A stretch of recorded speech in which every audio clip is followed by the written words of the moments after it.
Bonjour à toutes, bonjour à tous. Alors, on va continuer le parcours de ma rencontre avec les mystiques.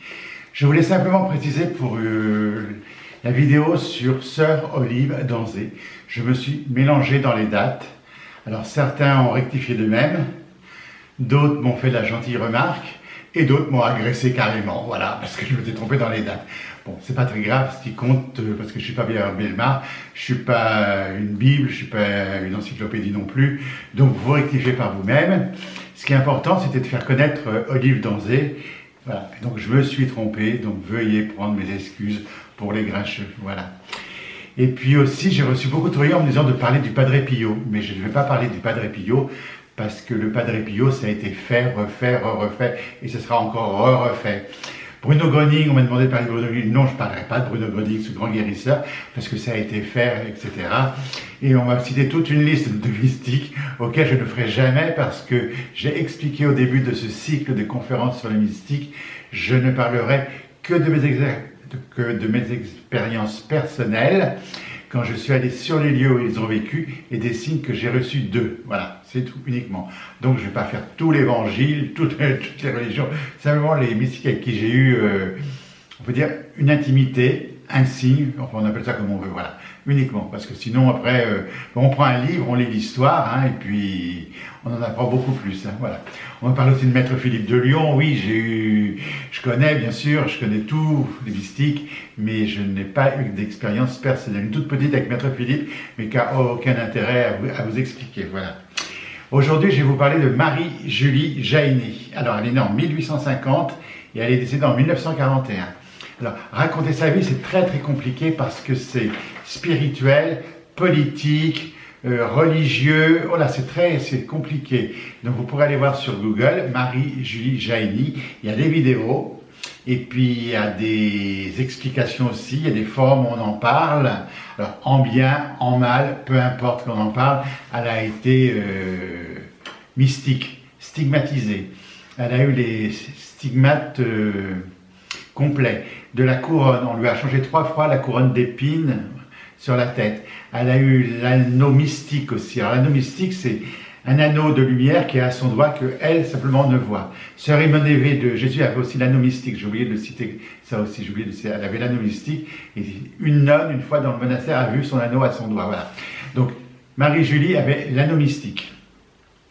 Elle parle de la royauté, du retour du Christ. Enfin, c'est tout. Mais c'est hyper passionnant si on aime la politique. Hein, voilà. Donc quand j'ai appris qu'elle existait, je me suis rendu sur les lieux, toujours avec des témoins, avec Serge, qui m'a emmené. Serge, s'il entend cette conférence, on s'est perdu de vue, mais je pense toujours à vous, voilà, et à sa femme également. Donc nous sommes partis un matin à La Fraudet. Alors La Fraudet, ça se trouve à côté de Nantes, à une 60aine de kilomètres à l'époque, parce que ça monte il y a 30 ans, maintenant on peut y aller un peu plus vite certainement, le kilométrage est le même, mais on y va plus rapidement, en pleine campagne, à côté de Blain, exactement. Alors, c'est un petit village, hein.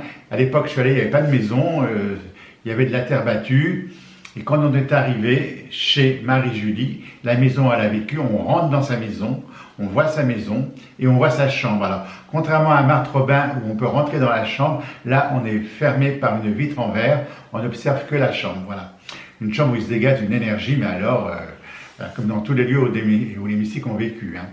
Alors ce qui est étrange chez Marie-Julie, c'est qu'on dit qu'elle a été attaquée par le diable, parce que ses stigmates c'était très particulier. Mais ça, si vous cherchez, vous trouverez.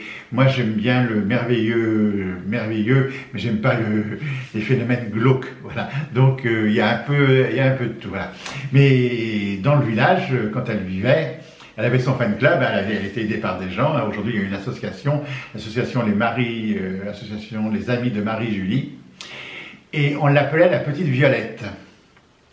Et en face de sa maison, il y avait un hangar, il était environ 10h30, et on me dit qu'il y a une messe en face. Donc je demande à Serge, on va à la messe, et là, vous savez, la messe, souvent, ça fait rire, la messe. C'est barbant, déjà, pour certaines personnes, mais ils y vont parce qu'il faut accompagner des gens, ou alors ils y vont pour se donner bonne conscience. Voilà. J'ai été enfant de cœur pendant des années, donc je sais ce que c'est. Et là, la messe, alors c'était dans un hangar, il faisait froid, c'était l'hiver, je me rappelle, hein, Enfin, j'ai toujours froid, moi.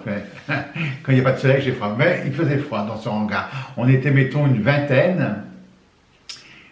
Et dans ce hangar, comme une chapelle, à l'intérieur, c'était comme une chapelle. Et on attendait. Et là, j'ai assisté pour la première fois de ma vie à une vraie messe. Une vraie. Parce que la messe, c'est quelque chose de très important. C'est un rituel où on déplace des énergies que les gens ne sont pas conscients. Hein. Mais quand le prêtre fait l'élévation, tout ça, il appelle des énergies qui descendent au pied de l'autel. Une vraie messe. Et le prêtre est arrivé, comme ça devrait se faire normalement. Hein. Il est arrivé, il s'est habillé devant nous. C'est-à-dire, il est arrivé en civil et il a commencé à s'habiller devant nous. C'est-à-dire, il prend le cordon qu'il embrasse, qui se noue sur la poitrine, un autre cordon qui se noue à la hauteur du nombril, un autre, il en met 3 ou 4 peut-être, je ne me rappelle plus, mais je sais que ça m'avait impressionné la manière dont il embrassait ce cordon, et avec un respect. Après, il enfile l'aube, un espèce de, je ne sais pas comment on peut dire, enfin, une aube et puis une deuxième aube par-dessus. Et il s'adresse à l'assemblée, avec un grand signe de croix, mais il le fait bien, c'est-à-dire du front jusqu'au sexe, à droite et à gauche, mais il fait vraiment le signe de croix. Hein. Et il s'adresse à l'assemblée, il explique qu'il va nous emporter dans sa prière et il se retourne, il fait la messe à l'envers. C'est-à-dire au lieu de regarder la foule, il regarde que l'autel et il regarde cette croix sur l'autel. Et là, je peux vous certifier qu'on soit croyant, pas croyant, qu'on soit venu par plus de Dieu ou pas, on ressent quelque chose. Il a emmené, c'est indescriptible, voilà. Mais on sentait, j'avais froid, mais je fais la différence entre un courant d'air et une énergie. Il y avait de l'énergie qui passait entre nous, et quand à un moment donné, il célèbre la messe, il lit l'évangile, mais très court, et au niveau du sermon, mais il le fait rapidement, et on ne se fait pas engueuler, c'est pas un sermon moraliste. Hein. Et d'un seul coup, il emmène notre prière, comme ça, à la croix. Et il fait l'élévation. Et au moment de l'élévation eucharistique, là, parce que souvent j'entendais, ouais, la messe c'est un peu cannibale. Non, c'est pas cannibale. On mange le corps du Christ, on boit son sang. Ça peut faire cannibale, mais c'est pas du tout cannibalisme.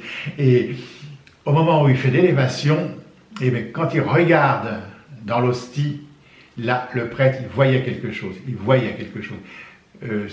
Son oral est devenu d'une couleur qui n'existe pas ici, donc voilà, on va dire une couleur céleste.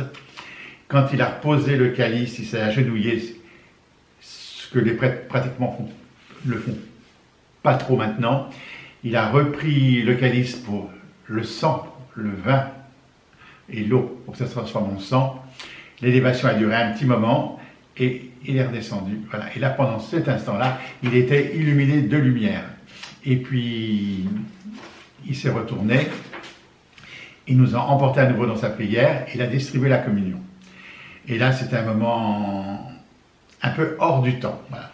Alors évidemment, il y avait les bigotes de l'église, comme d'habitude, hein, le fan club de Marie-Julie, qui était là, puis il y avait des gens de passage aussi, enfin, mais il y avait les vrais qui...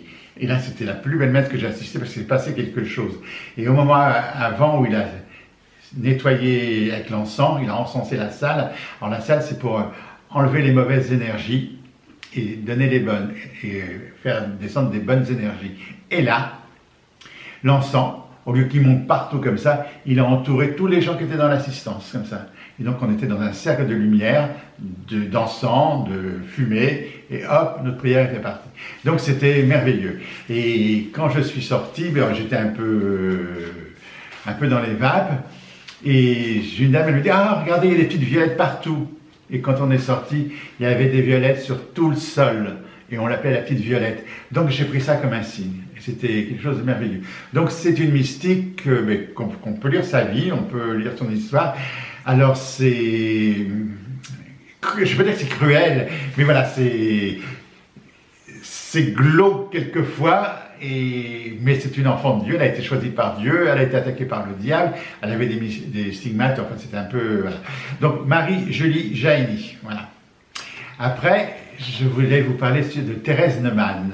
Alors Thérèse Neumann, elle a vécu en Bavière. Elle est née en 1898, elle est décédée en 1962. Donc pareil, une mystique moderne qui a traversé une grande partie de la guerre, qui a reçu des Allemands chez elle. Elle recevait chez elle, elle transformait l'être en... Elle faisait des grâces, elle faisait des cadeaux, on recevait de l'amour, on recevait des miracles, voilà.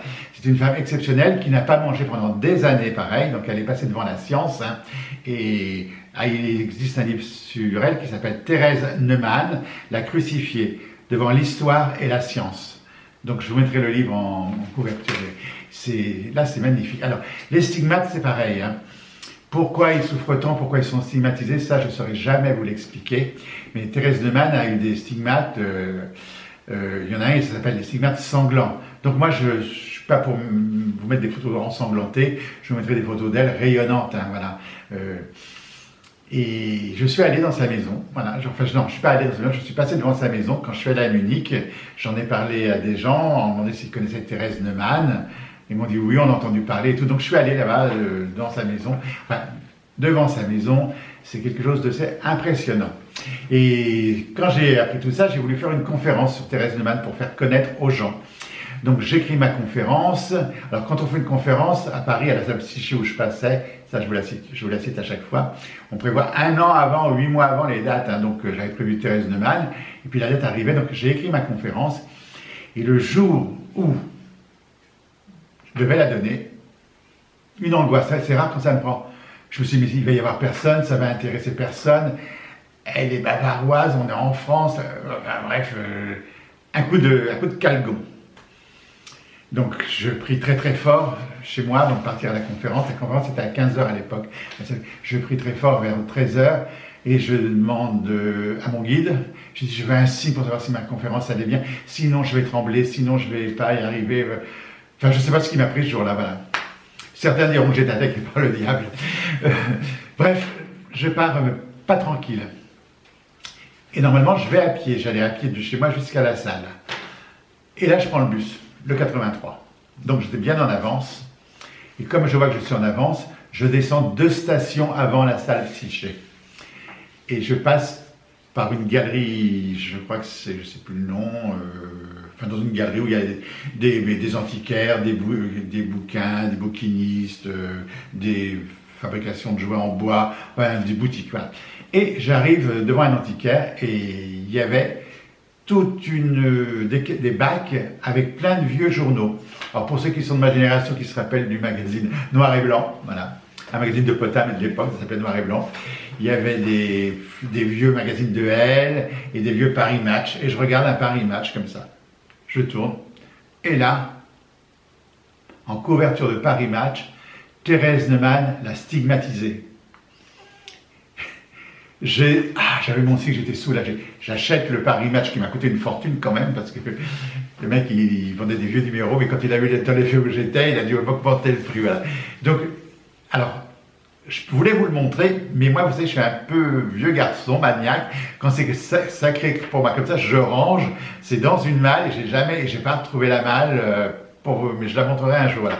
Donc elle est en photo de Paris Match, je suis arrivé à la conférence et j'ai expliqué à la salle, voilà, j'ai demandé un signe à Thérèse Neumann, alors je ne sais pas si c'est Thérèse Neumann qui me l'a fait ou mon guide, et voilà la couverture de Paris Match. Donc ma conférence, elle était top, top, top. Souvent après mes conférences, je ne suis pas content de mon ménage, c'était top. Et je l'ai refait une 2e fois à l'hôtel Bréban qui n'existe plus à Paris.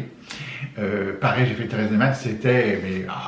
Donc si ça vous intéresse, vous pourrez lire son livre Thérèse Neumann, La crucifiée, devant l'histoire et la science, de Edmond Boniface.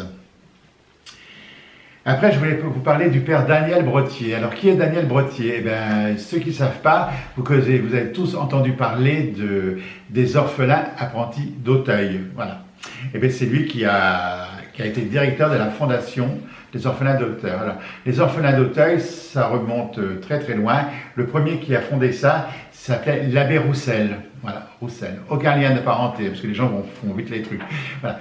Il a trouvé 2 enfants dans une poubelle, il les a amenés chez lui, il les a nourris, et puis il en a trouvé un 3e, un 4e, et là il a été débordé, et je ne sais plus comment ça s'est arrêté. Et le père Brottier arrive, voit ses enfants abandonnés, et il se dit qu'il va les aider. Alors le père Brottier est un militaire de guerre, il n'a pas été stigmatisé, il était envoyé par Dieu pour faire cette mission. de sauver les enfants, parce qu'à l'époque, les petites filles qui étaient abandonnées, on les plaçait comme bonnes. Les garçons, c'était beaucoup plus difficile.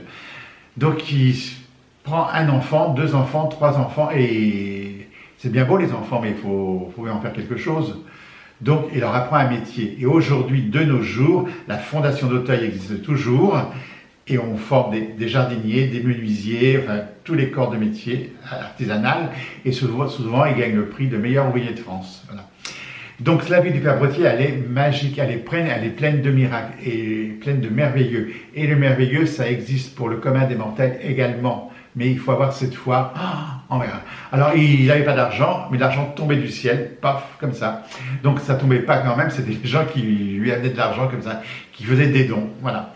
Il a été pendant la guerre sauvé parce qu'il a une balle qui lui a traversé, qu'il a frôlé très très fort, et il avait cette fois la prière, tout en étant militaire. Et il a eu une dévotion pour Sainte Thérèse de Lisieux. Alors Sainte Thérèse de Lisieux, il avait une passion folle pour Thérèse, il lui a confié ses orphelins.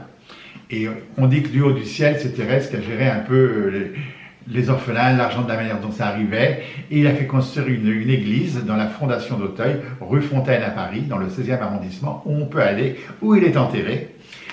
Et on peut y aller pour demander du travail, de l'aide, enfin à tous les niveaux, mais lui, je dirais que c'est plutôt le travail. Eh bien, Rénal, dans son parcours, dans son initiation, il a été rue d'Auteuil. Voilà. Et quand j'ai travaillé avec Hélène Bouvier, j'ai appris qu'elle donnait tous ses... Quand elle avait pas d'argent, mais quand elle avait un peu trop d'argent, elle donnait tout à la Fondation d'Auteuil. L'appartement dont elle était propriétaire, quand elle a été décédée, elle a donné à la Fondation d'Auteuil. Et aujourd'hui, ces livres qui sont réédités, les droits d'auteur vont à la Fondation d'Auteuil. Alors moi, quand j'ai créé mes 4 R, eh ben, quand j'avais des bénéfices, j'allais le donner à la Fondation d'Auteuil. Et moi, je suis arrivé un peu comme un nigaud. Moi, je suis resté avec l'argent en espèces. Et je suis allé, et elle n'a pas voulu me les prendre, la dame, à la caisse. Elle m'a dit, non, non, on veut un chèque. Et là, ben, j'ai perdu mon contrôle. J'ai dit, mais ça serait le Père Brottier, il me les prendrait. Et là, elle est restée verte. Elle m'a dit, vous connaissez le Père Brottier?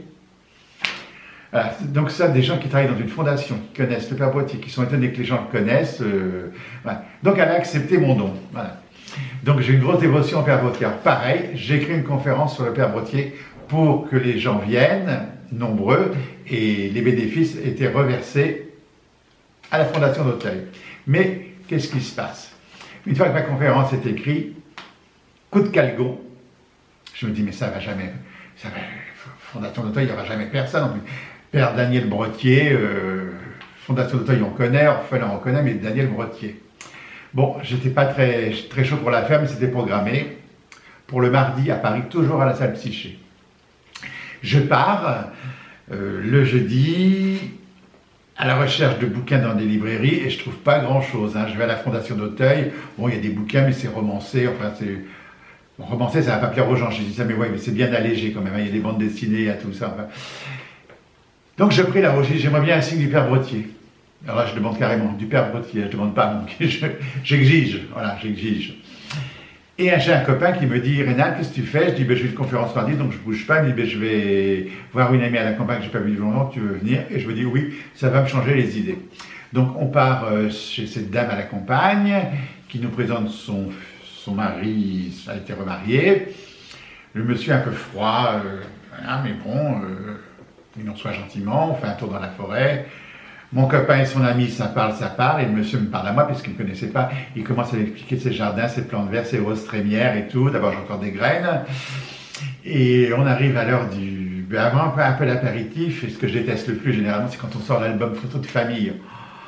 Quand on connaît les gens, c'est vrai, moi je ne connais pas. Donc on sort l'album photo, on regarde. Donc je vois Tahiti, enfin là, tous les gens où ils ont voyagé, les enfants, les petits-enfants. Et là, d'un seul coup, je tourne la photo du Père Brottier, en grand. Oh, et là, je deviens blanc. Et on me dit, mais ça va pas. Mais je dis, ben si, ça va, mais... Je dis, qu'est-ce que le Père Brottier fait là dans cet album de famille? Et le monsieur me répond froidement, je suis un orphelin apprenti d'Auteuil, j'ai été élevé par le Père Brottier. Enfin, par la Fondation d'Auteuil. Hein. Donc il a une dévotion au Père Brottier et il m'a emmené dans sa chambre, dans l'intimité, et il y avait une grande photo du Père Brottier. Et là j'avais mon signe. Et voilà, et j'ai fait ma conférence à Paris, à la salle Psyché, et j'ai emmené ma conférence en Bretagne, à Vannes, et je crois que c'est à Vannes ou à Lorient, je ne sais plus trop, enfin, en Bretagne, ça c'est sûr. Et il y a des orphelins qui sont venus écouter la conférence, qui ne connaissaient pas spécialement l'histoire du Père Brottier. Voilà, c'est donc ça, vous demandez, vous recevrez. Voilà. Et puis après, Jeanne d'Arc. Alors Jeanne d'Arc, j'ai plein de signes d'elle. Hein. Quand j'étais enfant, j'avais une statue dans ma chambre qui était un soldat. Et ma grand-mère me disait, c'est Jeanne d'Arc. Et moi je disais, mais non, c'est un soldat, elle a un casque, une armure, une épée. Et je me suis dit, non, c'est une femme. Jusqu'à temps que je comprenne ça, mais ça a pris des années. Et puis, j'ai écrit une conférence sur Jeanne d'Arc un peu différente, que je ne ferai plus aujourd'hui maintenant, parce qu'à chaque fois que je la fais, on dit que Jeanne d'Arc c'est le Front National, enfin, les gens mélangent tout. À Lorient, j'avais loué le Palais des Congrès pour la faire, et le gars m'a dit non, non, on ne parle pas de politique ici, pas que Jeanne d'Arc. Alors j'explique Jeanne d'Arc médium, Jeanne d'Arc les voix, voilà, donc je la fais plus. Mais avant de la faire à Paris, pareil, j'ai dit là, où est-ce que ça va intéresser quelqu'un, parce que Jeanne d'Arc, tout le monde connaît, hein. Mais je racontais des trucs un peu différents. Et je pars en bus ce jour-là également. Je descends 4 ou 5 arrêts avant. Et je vais rue de Rivoli, ça n'existe plus d'ailleurs. Mais je dois être vieux parce que tout ce que je vous dis, ça n'existe plus les endroits. Je rentre dans un bar-tabac et là, que des statues de Jeanne d'Arc. Des grandes, des petites, en argent, en plâtre, en fer, en métal, en plâtre. Un collectionneur de Jeanne d'Arc. Et j'ai dit, ça c'est mon signe, voilà. Donc j'ai eu mon signe, et puis ma conférence s'était bien passée. Puis après, évidemment, je voulais aller à Don Rémy sur le lieu où elle a vécu. Donc j'avais un copain, j'ai dit, hop, on va voir Jeanne d'Arc. Je dis, on va voir Jeanne d'Arc. Et c'était un petit peu loin, c'était des vacances d'été, il y avait du monde, tous les hôtels étaient complets, enfin on trouvait un hôtel hyper moderne, tout en béton, moche. Et puis c'était une station balnéaire, donc on va un peu dans le village. Tout le monde mangeait à 18h, que de la soupe et tout. Je dis, moi, je ne mange pas de soupe à 18h. Donc, on retourne à l'hôtel et ils font des pizzas. Et dans la salle du restaurant, on n'était que 3. Et puis, je regardais le décor qui était moche, mais très moche, hein, tout en béton. Mais ça venait d'être fait, ça ne devait pas dévoir des... Et je regarde le plafond et je vois un gros pommeau de douche et je dis au copain, je dis, punaise, si ça prend feu, on risque rien parce qu'on va être inondé. Donc, on rigole, on parle, on se couche, on avait une chambre double, on dormait dans la même chambre. Et alors je ne me rappelle pas de l'heure, hein, je vais vous dire 1h du matin, j'ouvre les yeux et au bout de mon lit, je vois une entité, enfin un défunt, un jeune homme qui s'appelle David, qui est décédé, que je connais très bien, enfin que je connais bien ses parents, qui était pompier et qui me dit, Rénal, il faut vous réveiller, enfin il parle pour les deux, donc il vous voit, parce qu'il va y avoir le feu. Et moi j'étais dans mon sommeil, je ne savais pas si je réveillais et tout, et je me rendors. J'ai pas le temps, mais disons 5 minutes après, il revient, il secoue le lit comme ça, et il me dit, Rénal, il faut partir parce qu'il va y avoir le feu. Et je me réveille. Et je ne sais pas ce que je fais, je m'assois, j'essaie de réaliser, et d'un seul coup, la sirène a retenti, et le copain qui me dit, t'as touché encore à quoi? Mais j'ai rien touché, et l'incendie commençait dans l'hôtel. J'ai ouvert la porte de palier, c'était noir de fumée, j'ai refermé la porte. Et le copain, lui, s'habille, alors il s'habille, hein, caleçon, t-shirt, il s'en va. J'avais mon chien à l'époque, Jules, pour ceux qui l'ont connu. Et moi, je ne sais pas, je panique pas, je prends un sac, je commence à mettre 2 jeans, des t-shirts, un blouson, je prends un gros bouquin, c'est un gros dictionnaire, je ne sais pas ce qu'il faisait là, je prends le dictionnaire, la carte bleue, enfin je promets le maximum d'affaires et mon chien, et je pars dans les couloirs qui étaient noirs de fumée, et je voyais que des silhouettes qui passaient comme ça. Je ne sais pas comment je suis arrivé devant un pompier, c'est moi qui m'a dit non, par là. J'ai suivi, je suis arrivé à la réception, et là mon chien avait tellement peur, il a eu une diarrhée, mais devant la réception qui était... Moi on fumait, on voyait clair, et tous les gens qui pataugeaient et tout. Bref, je peux dire que j'étais sauvé par l'au-delà, et le plus drôle c'est qu'on était sur le parking à 2h du matin, près de Don Rémy, là-bas dans l'Est, il faisait froid. Mais les deux qui étaient habillés, c'était Reynald et son copain. Et là, j'ai vu la France qui a peur, la France qui a plus la foi. Il y avait des hommes qui étaient nus, d'autres avec des serviettes de bain, d'autres en caleçon, des femmes en chemise de nuit, en peignoir, enfin, et nous, on était habillés. Et moi, parce que spirituel ou pas, ça veut rien dire, moi, j'ai dit, viens, on se casse. On part, on rentre, on part à Don Rémy. Eh bien non, la police était là, donc il fallait compter s'il y avait des décès et tout. Et on est rentré petit matin à 5h dans l'hôtel, qui sentait la suie et tout. Et le lendemain, j'allais chez Jeanne d'Arc.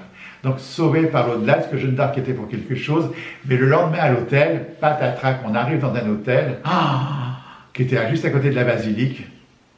Un vieil hôtel, je peux dire pourri, il n'y a pas de... Voilà. Il y avait encore les fils en tissu qui descendaient le long du mur. Je me suis dit, mon Dieu, on va cramer cette fois-ci. Et non, voilà. Donc j'ai eu des petits signes de Jeanne d'Arc. J'en ai eu à Reims également quand je suis allé à Reims. Mais j'en parlerai un peu dans une conférence quand je parlerai de comment elle était physiquement habillée et tout. Voilà pour Jeanne d'Arc.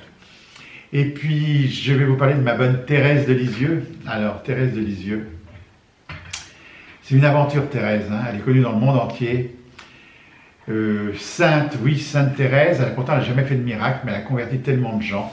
Alors, Thérèse, donc, je suis normand. Hein. Je l'appelle toujours Thérèse la Normande. Quand je dis ça, les gens sont choqués, mais c'est amical. C'est Thérèse la Normande, voilà. Et j'entendais ma grand-mère qui disait, oh, on va aller à Lisieux parce qu'il pleut des roses, il pleut des roses. Alors, gamin, il pleut des roses. Et quand je suis allé vers, je sais pas, 9-10 ans à Lisieux, la déception, il n'a pas plu de la journée. On m'a trimballé dans une grande basilique où je ne comprenais rien. On m'a emmené voir des bonnes sœurs enfermées derrière une grille. Et moi, j'attendais cette pluie de roses, voilà. Après, j'ai compris que c'était des grâces qu'elle accordait du haut du ciel. Et c'était magnifique parce que j'ai eu un rapport un peu particulier avec Thérèse. Et un jour où j'ai perdu la foi, un jour où j'ai reçu du courrier un matin désagréable, où la fin du monde s'écroule, je reçois plein de courriers des gens. À l'époque, je donnais mon adresse, je recevais d'autres courriers. Et là, c'était marqué Lisieux. Je mets l'enveloppe de côté, je dis, oh là là, encore une photo de Thérèse, ça va. Puis le soir, par respect pour la personne qui l'a envoyé, j'ouvre l'enveloppe. Et là, il y avait un message à l'intérieur, c'était marqué, même quand je ne comprends rien, je reste souriante devant le bon Dieu. Même quand je ne comprends rien aux événements, je reste souriante devant le bon Dieu. Voilà. Donc les signes de l'au-delà, si vous en avez, il faut être à l'écoute, ça arrive, il faut demander et il ne faut pas perdre la foi. Voilà. Ça, c'était les 4 mystiques dont je voulais vous parler. Il y en aura d'autres qui vont me revenir avec des signes et tout. Et je vous parlerai des signes que l'on demande et qu'on obtient, pas toujours en temps et en heure, mais qu'on obtient et qu'on n'est jamais abandonné. Voilà, je vous remercie pour cette écoute. Vous pouvez toujours m'écrire, je lis tout le courrier, je réponds à tout le monde, même à ceux qui ne sont pas contents. Voilà, que la paix soit avec vous et que la lumière soit. À très bientôt.